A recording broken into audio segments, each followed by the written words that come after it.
하늘의 긍정적인 소망의 메시지를 전해드리려 하는 스티그마 미션 방송의 하늘 영성 가이드 김민자 줄리팍입니다. 여러분 오늘 행복하고 감사한 하루 되세요. 고맙습니다.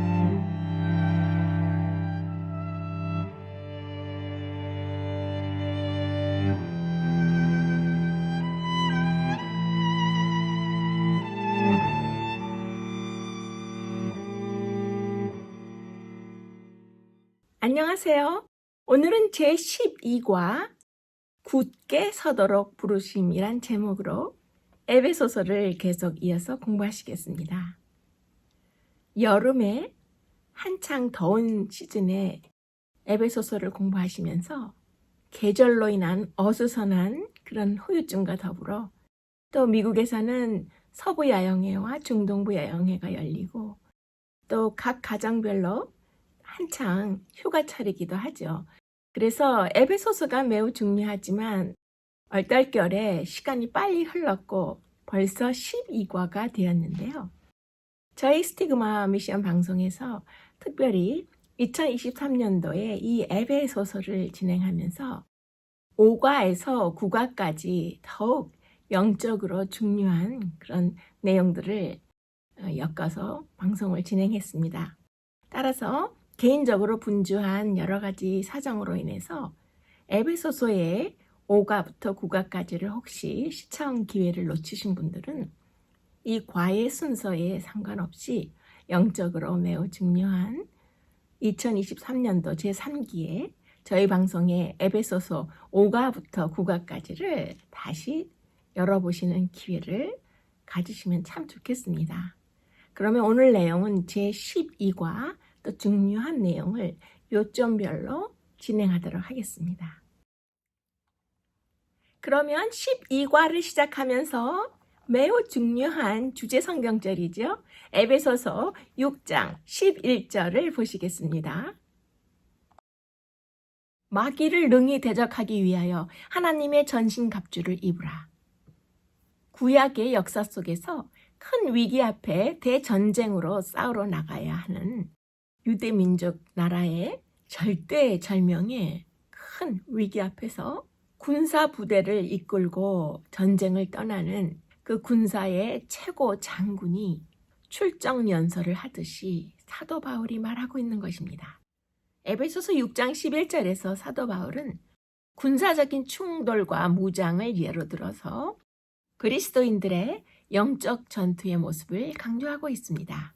이스라엘의 승리가 우월한 무기나 적보다 많은 군대에 달려있지 않다는 점을 강조하고 있는데요.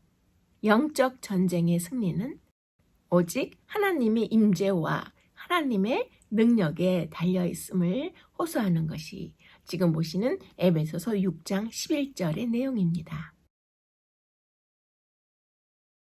두 눈으로 또렷이 볼 수 있는 세상 환경에 의존하지 말고 보이지 않는 내 안에 하나님의 영께 모든 것을 맡기고 하나님의 영의 임재하심에 나의 시선을 고정해야 합니다. 매일매일 물리적으로 처한 환경에 해야 할 일 목록을 꼼꼼히 챙기는 대신에 내 안에 함께 하시는 하나님의 임재에 내 마음에 초점을 두고 하나님과 친밀한 교제를 통한 내적 참 평안을 누릴 때에 하나님의 능력이 임하시는 것을 우리 각자가 경험하게 될 것입니다. 삶의 균형을 놓치지 않는 유일한 방법은 항상 매 순간 하나님을 바라보는 것입니다. 험난한 세상의 오늘을 사는 동안 하나님의 임재하심에 주목하고 묵상하는 것입니다. 나의 계획에 지나치게 집착하다 보면 두려움이 몰려올 수밖에 없습니다. 지금 이 순간 언제나 나를 기다리시는 하나님의 임재 안으로 돌아와야 합니다. 하나님의 임재로 나의 눈을 향하게 하시는 까닭은 나에게 하나님의 능력을 직접 주시기 위함입니다. 모든 상황 가운데 하나님을 신뢰하기로 선택하십시오. 매 순간 하나님을 신뢰하기로 과감한 의지력과 결단력으로 선택해야 합니다. 나의 일상의 업무에 집중하면서도 내 안에 임재하시는 하나님께 집중해야 합니다. 매 순간 하나님을 의지해 살도록 나를 설계하신 하나님을 떠나서는 내가 아무 일도 할 수 없기 때문입니다. 하나님의 임재하심에 집중하고 싶은 내 자신과 함께 내 속을 어지럽히는 모든 작고 큰 문제들을 하나님 앞으로 그대로 가져오기만 하면 됩니다. 하나님의 임재 안에서는 모든 문제가 흔적도 없이 사라지기 때문이죠. 하나님의 임재 속에 사는 시간에는 풍성한 생명과 엄청난 능력이 함께 다가옵니다. 하나님의 임재를 연습하기로 선택할지 아니면 내 자신의 문제에 푹 빠져 살지는 항상 내 자신의 선택에 달려 있는 것입니다. 그러면 잠깐 열왕기하 6장 17절을 함께 보시겠습니다. 여호와께서 그 청년의 눈을 여시매 그가 보니 불말과 불병거가 산에 가득하여 엘리사를 둘렀더라. 적군의 군사와 말과 병거가 성을 에워싸는 모습에 놀라서 두려워하는 엘리사의 사환에게 엘리사는 우리 편 군대가 훨씬 많으니 두려워하지 말라고 하였습니다. 그러나 엘리사가 보는 모습을 보지 못하던 그 사환에게 하나님께서 그의 눈을 열으셔서 하나님의 군대가 함께 움직이는 모습을 보여주시는 매우 극적인 순간의 장면이죠. 지금 당장 눈에 보이는 현실의 상황 때문에 겁먹지 말아야 합니다. 우리는 매우 자주 우리 주변에 온갖 시각적인 자극에 사로잡혀서 하나님을 매우 쉽게 잊어버리곤 합니다. 눈에 보이는 세상에 너무 집중하지 말고 용기를 내어 하나님과 하나님께서 주신 약속들을 믿고 바라볼 수 있어야 합니다.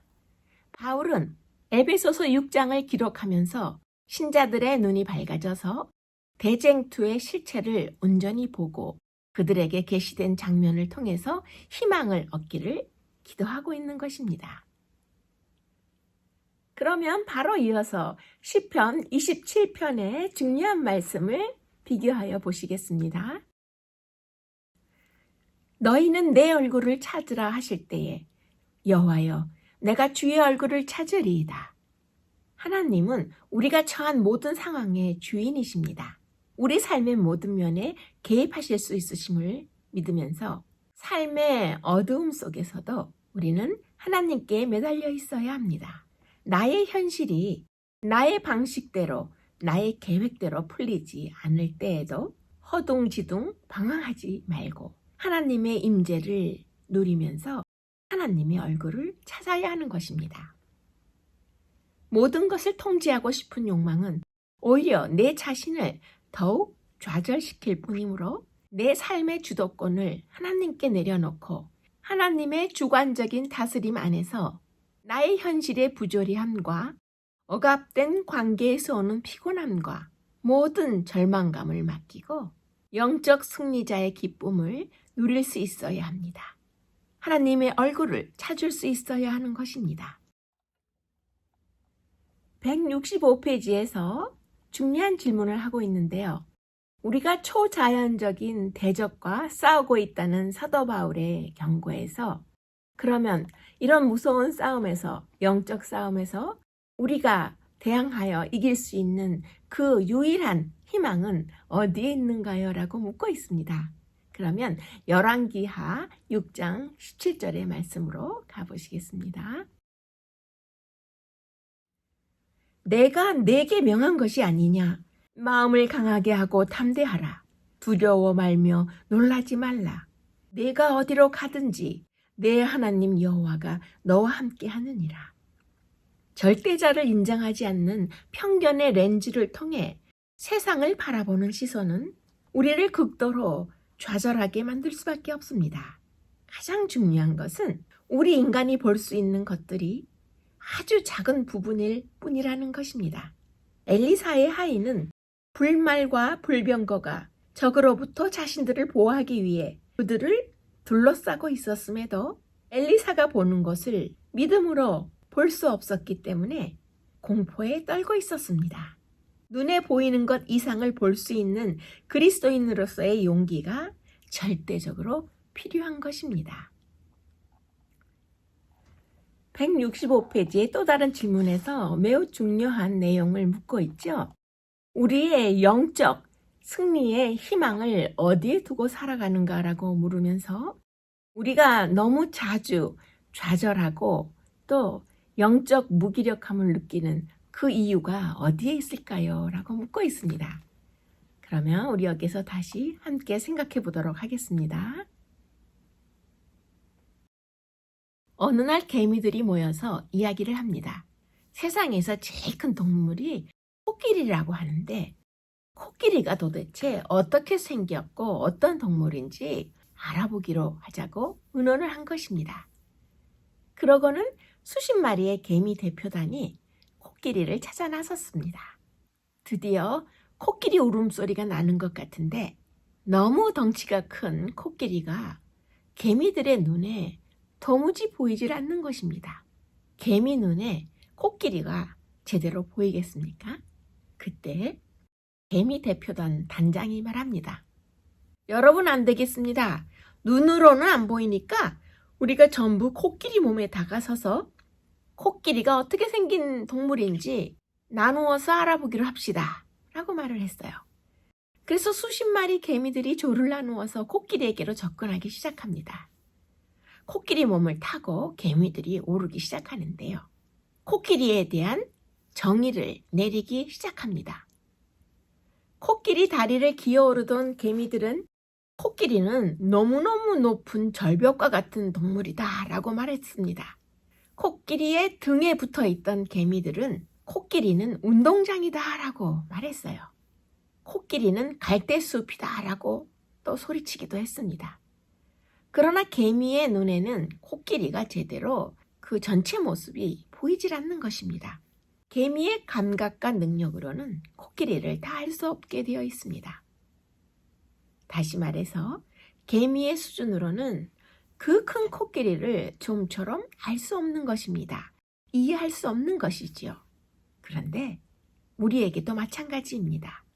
우리 인간은 하나님을 이해하고 하나님을 안다는 것 자체가 우리에게는 불가능한 것입니다. 인간의 눈과 인간의 지식과 인간의 판단 능력으로는 하나님을 알 수 없습니다.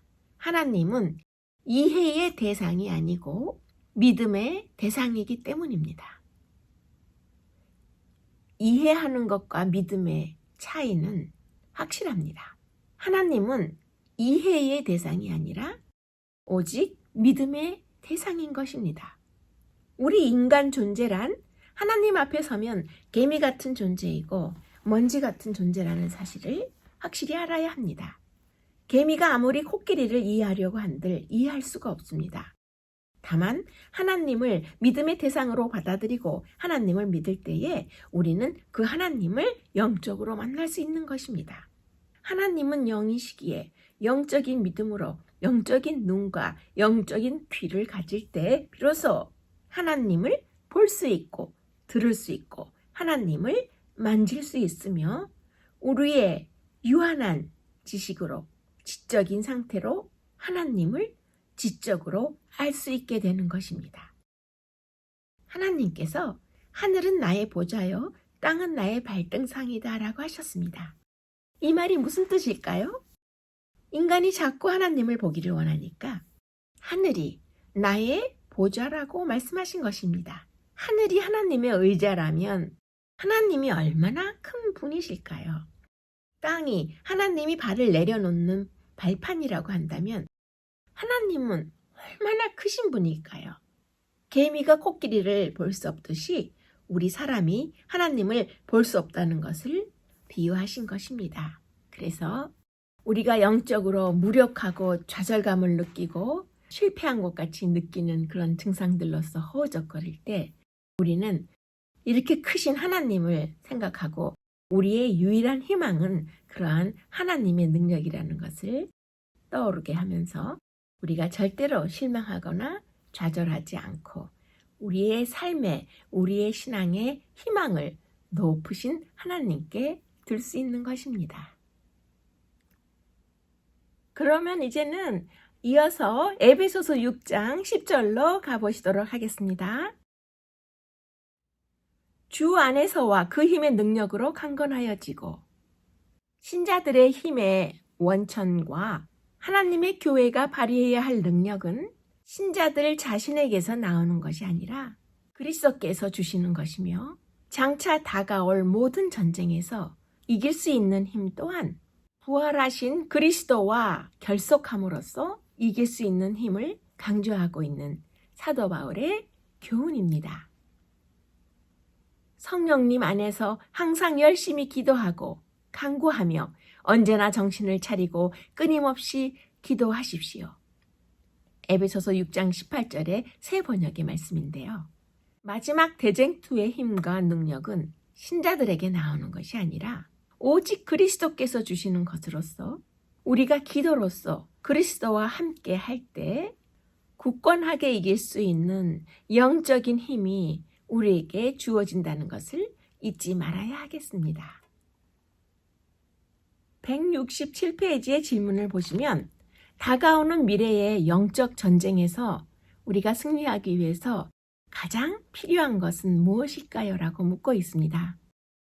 매우 중요한 질문이므로 함께 생각해 보기로 하겠습니다. 아프리카에는 뱀잡이술이라는 아주 특이한 새가 살고 있습니다. 이 새는 평소에는 잘 날아다니다가도 어느 순간 갑자기 고통을 감지하거나 위험한 것을 느끼면 날 수 있는 능력을 잊어버리고 날아가는 것을 망각하고 마는 그런 새입니다. 날 수 있는 능력을 망각하고 잃어버린 새는 땅을 기어다니다가 끝내는 목숨을 잃어버리거나 크게 다치게 되는 아주 특이한 특징을 지닌 그런 새입니다. 시험에 들지 않게 깨어있어 기도하라.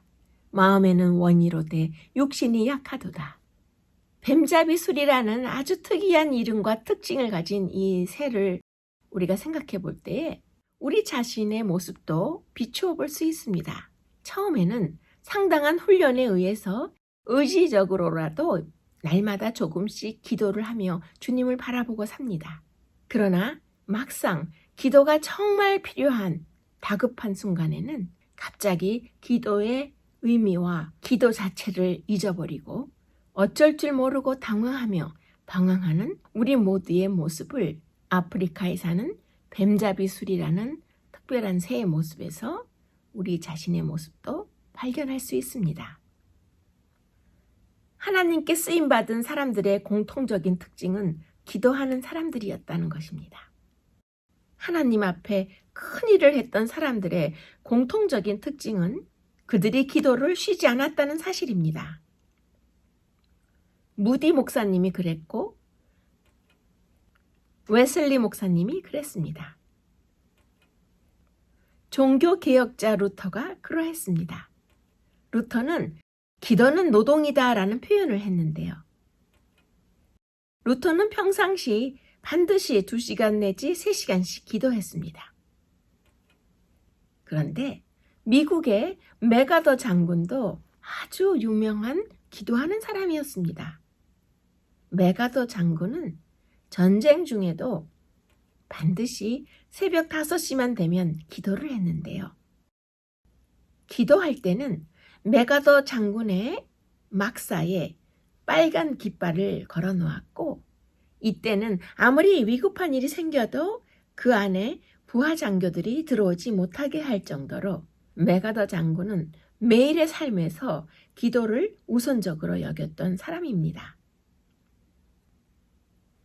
하나님의 일은 기도를 통해서만 이루어집니다.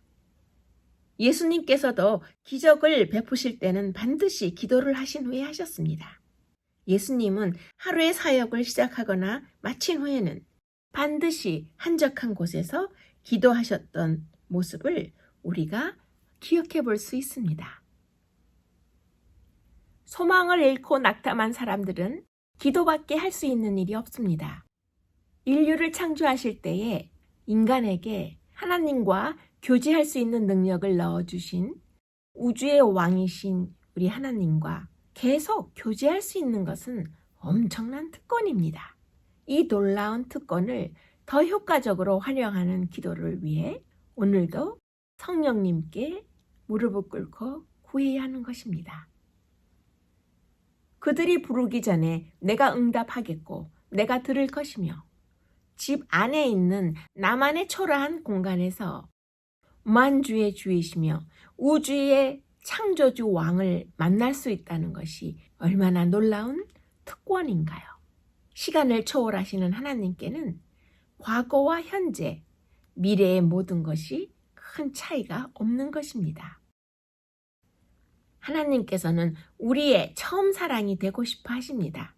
많은 사람들과 많은 일들이 나의 마음을 차지하기 위해 경쟁을 벌이고 있는데요. 하나님을 나의 마음의 첫 번째 자리에 모시기 위해서는 부단히 애써야 합니다. 그리고 하나님이 누구인지 기억해야 하는 것입니다. 이 광활하고 멋진 우주를 창조하시고 돌보시는 하나님, 그 왕의 왕을 제대로 우리가 인식하고 있어야 합니다. 기도 제목과 기도 요청들을 하나님 앞에 가져오기 전에 하나님을 묵상하며 하나님의 영광과 하나님의 임재의 기쁨을 먼저 누릴 수 있어야 합니다. 나의 간절한 기도 중에서 하나님께서 못 보고 지나치는 것은 단 하나도 없음을 명심하라고 하셨습니다. 내가 올린 많은 기도들이 아직은 모두 응답되지 않았다 해도 하나님 안에서 소망을 지켜야 합니다. 하나님께서는 완벽한 타이밍에 완벽한 방법으로 모든 약속을 꼭 지켜내시는 분이시기 때문입니다. 그러면 여기에서 특별한 주제로 이어지는 에베소서 6장 함께 보시겠습니다. 서서 진리로 너희 허리띠를 띠고 의의 흉배를 붙이고. 바울이 여기에서 굳게 서라고 말한 것은 적과 싸울 자리로 나아가서 상대방 적과 가까이 마주하는 준비를 말합니다. 서 있는 자리를 지키고 물러서지 말고 목숨을 건 중요한 대전투에서 반드시 적을 물리치기 위한 그 자세를 말하고 있는 것입니다. 능히 버티어 서서 사단을 물리치는 승리를 하기 위함입니다.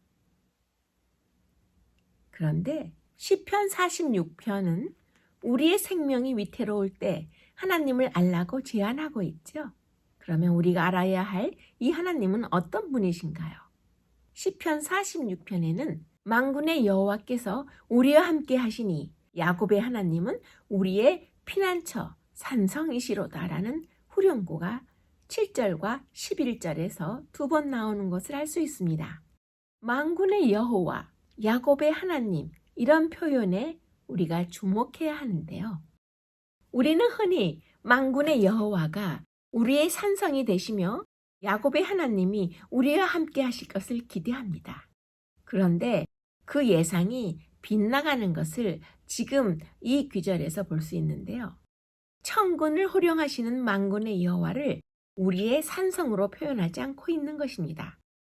야곱의 하나님, 즉 우리에게 가까이 다가오시고 우리에게 말씀하시고 우리를 사랑하시고 우리와 관계를 맺으시는 그 야곱의 하나님이 바로 우리의 산성이라고 말하는 것입니다. 산성, 포트리스라는 이 단어와 히브리어의 미스가브라는 이 단어는 to be high, 즉 넓은 의미로는 안전하다, to be safe라는 뜻을 지닌 사가브라는 단어에서 나온 말입니다.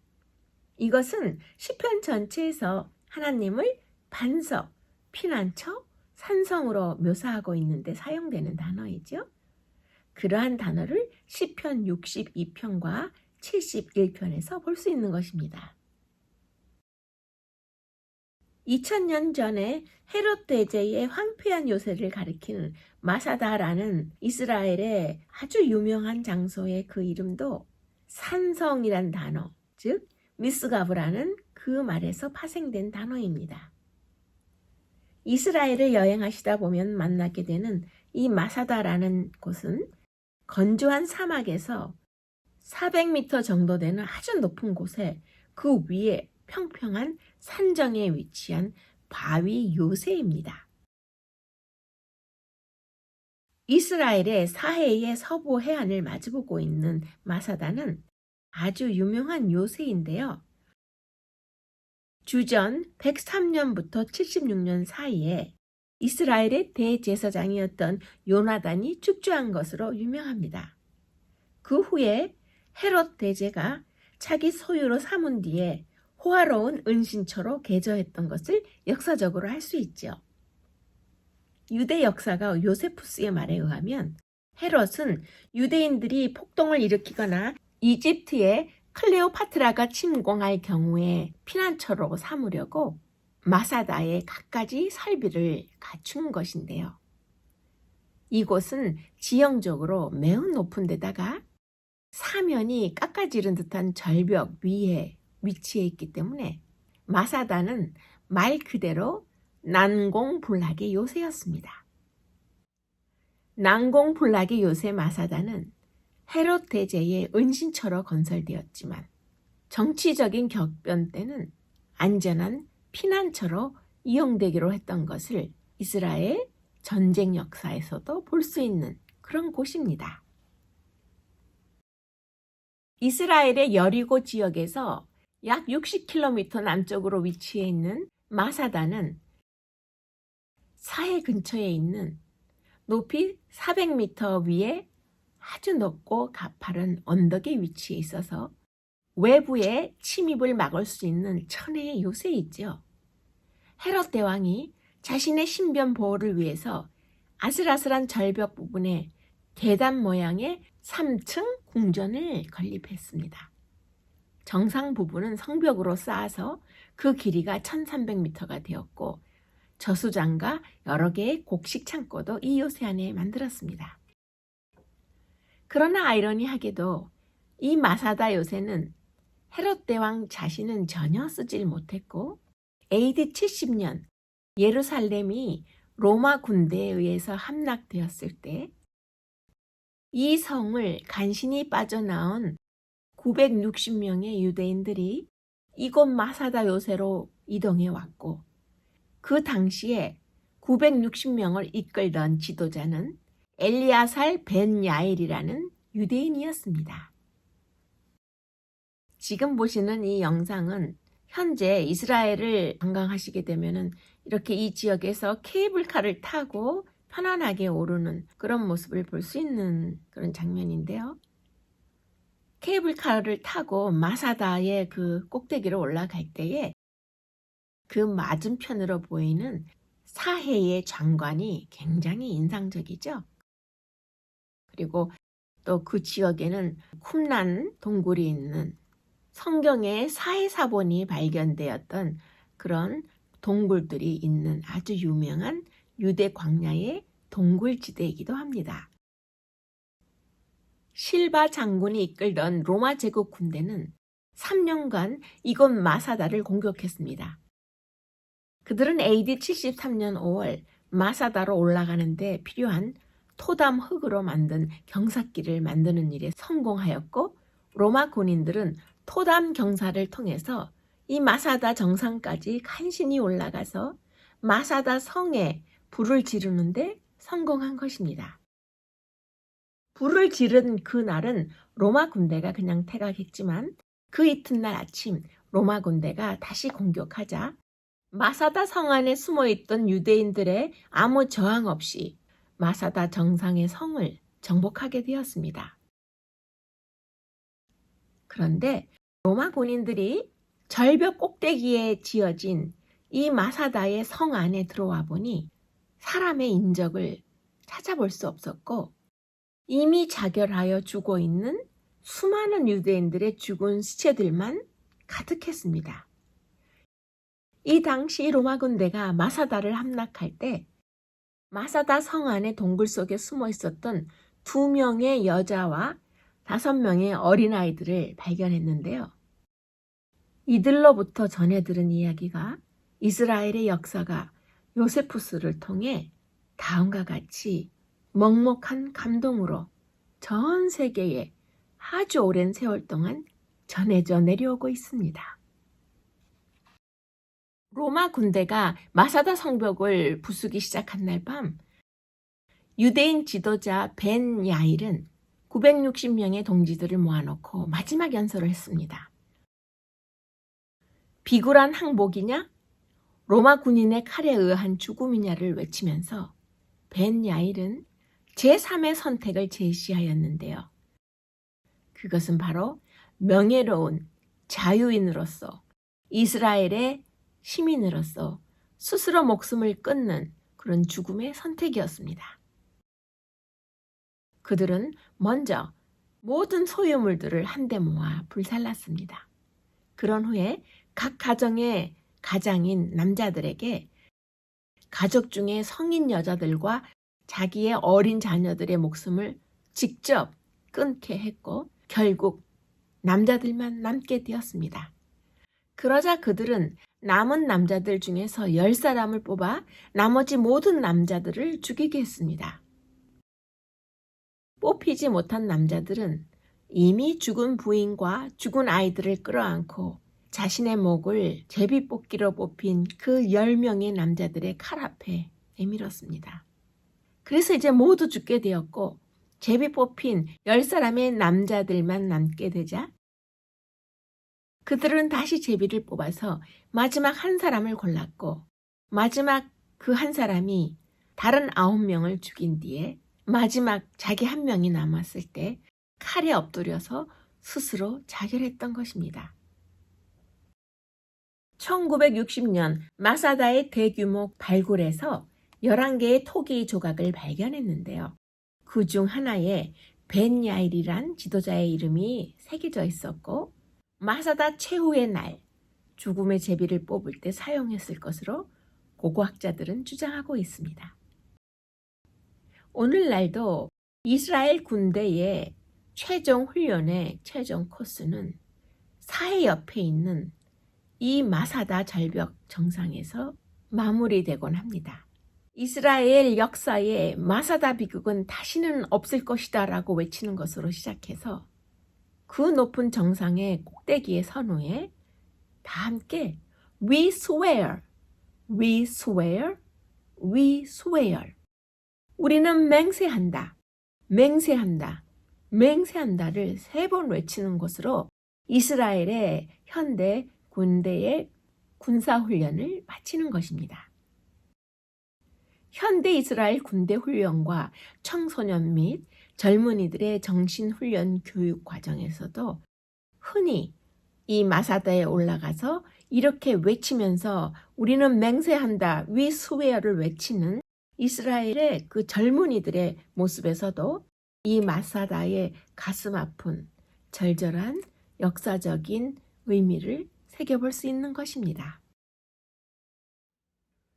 로마 군인들의 손에 죽기보다는 유대인들 스스로 죽을 수밖에 없는 그런 처참한 길로 가게 했던 가슴 아픈 역사의 한 장면의 외침이 되었던 마사다 최후의 이 사건은 오늘날 이스라엘 백성들의 정신에 그리고 이스라엘 국가 건립과 국가 자립 정신의 기초 정신력이 되었고 현재까지 이어오는 중동의 전쟁과 그 위험한 상황의 한가운데 위치한 이스라엘의 녹록지 않은 상황에서도 이스라엘이라는 독립국가의 생명을 굳건히 유지하는 국가 정신력의 근본이 된 사건이 바로 이 마사다 최후의 자결 사건입니다.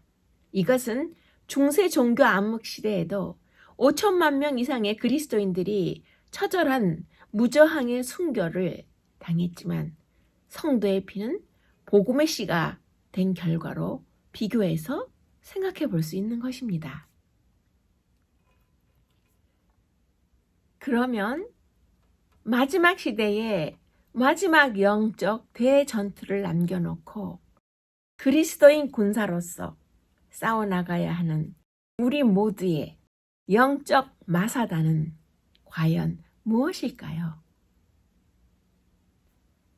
하나님과의 친밀한 관계가 곧 우리의 마사다입니다. 하나님과 평상시에 맺어놓은 친밀한 관계가 우리의 피난처이고 마사다인 것입니다. 그것이 우리 힘의 근원이요 환난 날에 만날 도움이기 때문입니다.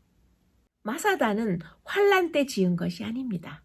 아무 문제가 없는 평화로운 때에 미리 계획된 것을 볼 수 있습니다. 마사다의 모든 것은 안정된 시기에 미리 축성되었던 것이지요. 위급한 상황과 격변이 일어난 뒤에야 건축하기 시작했다면 정작 필요할 때 우리가 달려갈 최후의 요새, 우리의 영적 마사다 요새는 우리에게 더 이상 없을 것입니다. 그러면 이제 오늘 배우시는 12과의 결론이죠. 에베소서 6장 13절의 말씀을 보면서 정리하도록 하겠습니다.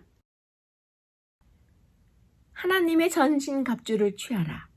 이는 악한 날에 너희가 능히 대적하고 모든 일을 행한 후에 서기 위함이라. 영적인 전쟁터 가운데 있는 신자들은 전신갑주를 입고 전투에 임할 준비를 해야 합니다. 이 전쟁의 승리는 숫자나 무기의 우세함에 달린 것이 아니라 하나님의 능력을 간구하고 그에 대한 확고한 신뢰를 가지는 데에 달려 있습니다. 하나님의 백성들은 하나님께서 부르신 자리에 굳게 서서 서로 협력하여 하나님의 능력 안에서 굳건하게 서서 존재해야 하는 것입니다. 평안의 복음에 예비한 것으로 신을 신고 결코 만만치 않은 강력한 적을 경계하고 사단이 이끄는 악의 영들과 악의 세력들과 밀접하게 대치하는 전투를 묘사하고 있는데요. 여기에서 사도 바울은 적의 세력이 무섭고 강하지만 하나님이 앞서가시며 하나님께서 우리의 필요를 직접 돌보시기 때문에 우리는 전혀 이 전쟁에서 두려워할 필요가 없음을 강조하고 있는 것입니다. 173페이지 질문을 보시면 이렇게 무서운 영적 싸움에서 사도 바울이 표현한 대로 물러서지 아니하고 굳게 서서 우리가 감당해야 할 모든 싸움을 싸우는 그리스도인 군사가 되려면 우리는 항상 무엇을 생각해야 되나요? 라고 묻고 있습니다. 같이 생각해 보겠습니다. 우리가 하나님을 신뢰함으로 성령에 임하시는 영 안에서 모든 문제와 책임, 온갖 고통의 고비에서 자신감 있게 뚜벅뚜벅 앞으로 나아갈 수 있습니다. 이 세상의 영적 전쟁의 악한 적들은 절대로 휴전을 선언하지 않는다는 것을 꼭 기억하고 정신을 똑바로 차리고 영적 전투에 태세를 갖추어야 합니다. 마음의 평안과 하나님을 신뢰하는 믿음은 하나님 나라에서는 매우 긴밀하게 연결되어 있습니다. 확고한 믿음으로 하나님을 더 많이 의지할수록 하나님의 군대인 우리 모두는 훨씬 덜 두려워하게 될 것입니다.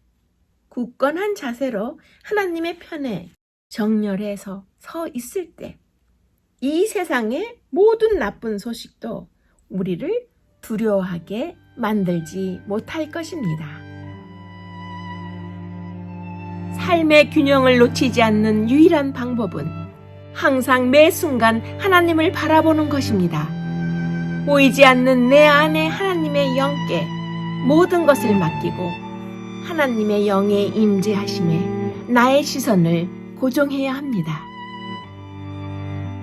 하나님의 임재하심에 집중하고 싶다면 내 속을 어지럽히는 모든 작고 큰 문제들을 하나님 앞으로 가지고 나와야 합니다. 모든 상황 가운데 오직 하나님만을 신뢰하기를 선택해야 합니다. 하나님의 임재 안에서는 나를 둘러싸고 있는 모든 문제가 흔적도 없이 사라지기 때문입니다. 하나님은 이해의 대상이 아니라 믿음의 대상입니다. 지금 당장 눈에 보이는 상황으로 겁먹지 마십시오. 인간이 볼 수 있는 것은 아주 작은 부분일 뿐입니다. 절대자 하나님을 인정하지 않는 편견의 렌즈를 통해 이 세상을 바라보는 그리스도인들은 모두 극도의 공포에 떨면서 좌절할 수밖에 없을 것입니다. 하나님께 쓰임받는 사람들의 공통적인 특징은 그들이 모두 기도하는 사람이라는 것입니다. 하나님의 일은 반드시 기도를 통해서만 이루어지기 때문입니다. 소망을 잃고 낙담한 사람들은 기도밖에 할 수 있는 것이 없습니다. 나의 간절한 기도 중에서 하나님께서 못 보시고 지나치는 것은 단 하나도 없기 때문입니다. AD 70년에 예루살렘의 멸망에서 마사다로 숨었던 960명의 유대인들이 장렬하게 버티다가 사라져간 마사다의 절벽을 잊지 말아야 합니다. 이 세상의 영적 전쟁은 휴전 선언이 없기 때문입니다. 마지막 시대를 살고 있는 우리 그리스도인들의 마사다는 무엇일까요? 하나님과의 친밀한 관계, 그것이 우리의 최후의 마사다, 영적 피난처입니다. 이스라엘의 마사다는 환난 때에 지은 것이 아니라 평화로울 때에 미리 계획되고 완성되어야 하는 것이었습니다. 우리의 영적 피난처인 하나님과의 친밀한 관계는 우리가 평화로울 때에 완성하고 건축하여야 하는 것입니다.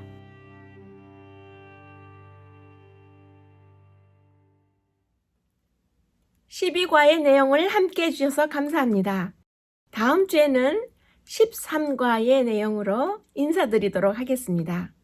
함께 해주셔서 고맙습니다.